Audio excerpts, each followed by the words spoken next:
All right, welcome to our latest Swampcast here at the Swamp, which was really a swamp today, Robbie. It was raining, and now it's steamy, and we were sweating and everything, but Florida prevails 56-6. That was the final, right? Yeah, it was. Okay. Sometimes you kind of lose track at late in these blowout games. But I better remember that when I write my story. You need to, yes. It's very important. But I tell you, Robbie, at the end of the first quarter, my wife texted me, and she said she was worried, and I texted her back, and I said, I had a bad feeling about this game. So at halftime, she texted me and said, how's your feeling?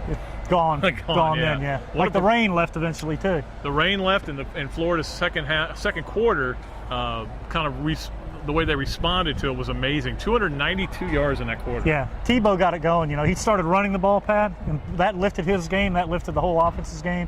But it was the defense that took control of the game. They did. The defense never left any doubt. They kept dominating Troy wherever they got the ball, no matter how bad the offense looked. The defense just had complete command of that game, and that's why it got to be 35-3 at the half, because of the defense. It should have been more, but they screwed up the 2-minute drill, and Tebow was pretty upset about it, and Irvin wasn't real happy about that either.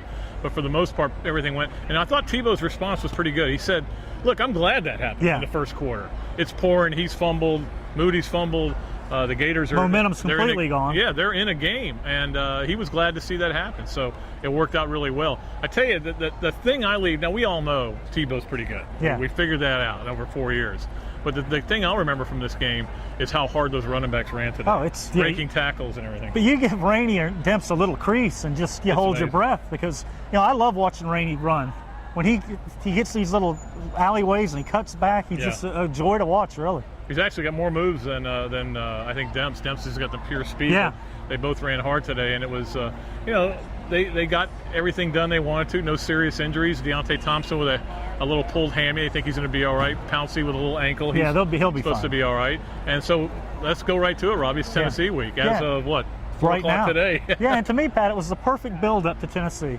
The first game, you play a bunch of players, let them all feel what it's like to play here, basic stuff. Today, you come out, you run your offense, you run your defense, and Charlie Strong got to do the things he likes to do on defense with that Joker package, and they dominated. So it was a perfect build-up to Tennessee, and now the focus goes right to Tennessee. Like Meyer said, big practice tomorrow night, big practice Tuesday, and then go. Well, and again, when you have veteran leadership, that should work out, but I think you hit it right on the head. They gave Tennessee a lot of defensive looks today that they're going to have to prepare for. Oh, yeah. I mean, the Joker package, the 3-3-5, when they went 4 down, and you never knew where guys were coming from. We were sitting there kind of trying to figure it out sometimes. Who's playing in? Who's playing? Is Spikes at end? And it worked very well. As you said, I don't know how many 3 and outs. It must have been 10. There were eight at least through 3 quarters. Yeah. But that shows you the confidence they have in a guy like Carlos Dunlap now. Right. He pretty much not freelance, but he can pretty much lines up all over the place, standing up, going after the quarterback. Like Meyer said, it's the high pressure package that you use, and Charlie Strong loves that. Well, in fact, he was lining up at nose tackle, a stand-up nose tackle at times. So the great thing about that is that they don't know who's coming. It's almost like the A11 offense. Yeah, who's dropping, who's coming. That's the whole thing. So, and that really makes them more effective and obviously a lot more dangerous. And we'll see. It's Tennessee week. The players clearly are being told, don't say anything negative about Tennessee. There'll be no trash talking coming out here. I'll be stunned if there is. If there is, it'll be dealt with. But I think it's more of a, hey, you know what this is. You know what the rivalry is. You know what happened this summer.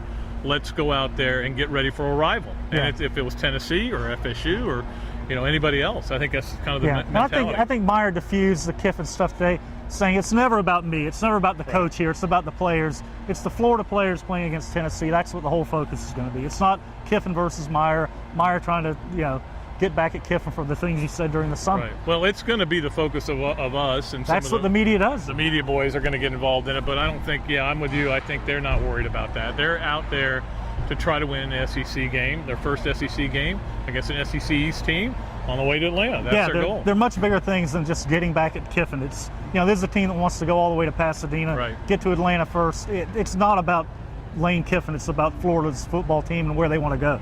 Well, that's going to do it for our Swampcast here. We'll be back to preview the Florida-Tennessee game on Thursday. And don't forget, you can watch my TV show next week on Thursday morning as well. John Adams, the columnist from the Knoxville News Sentinel, will be joining me for not only an interview, but also a little either-or, Robbie's favorite game. And we'll be back to preview Tennessee game and go from there. Till then, we're here at the Swamp. We're going to go right. Adios, amigos.